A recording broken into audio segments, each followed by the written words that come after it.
morning, everybody. Firstly, we welcome the co-facilitator's remark on ending poverty, inequality, and promoting shared prosperity. This is a unique opportunity we have towards keeping the most marginalized at the center of our discussions.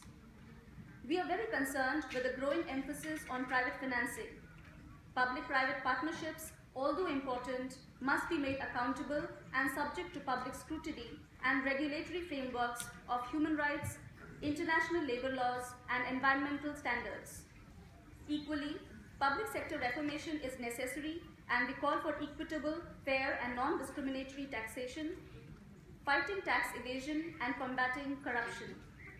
Specifically, we are concerned with the growing proportion of out-of-pocket expenditures and the impact it has on marginalized communities, including women, young people, the aging, people with disabilities, and people of diverse genders and sexualities to access healthcare services, including for sexual and reproductive health and rights.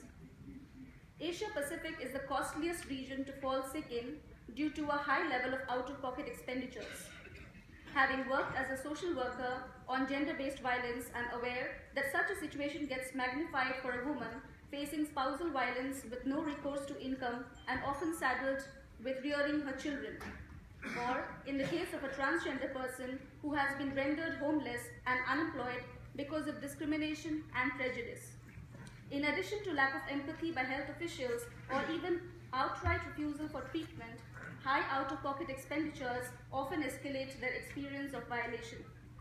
We therefore request for an increase in public health expenditure and enhanced capacity building towards a skilled health workforce to reach out to such vulnerable populations. It is equally important to uphold Alma Ata's principle of health equity, people-centered care, and the call for a primary healthcare movement to tackle all political, social, and economically unacceptable health inequalities in all countries. Above all, we call on all member states to pay special attention to the intersections of diversity and oppression, look beyond what the data and numbers say, pay special attention to the untold stories of exclusion and discrimination, and aim for a truly transformative and sustainable agenda for all people. Thank you.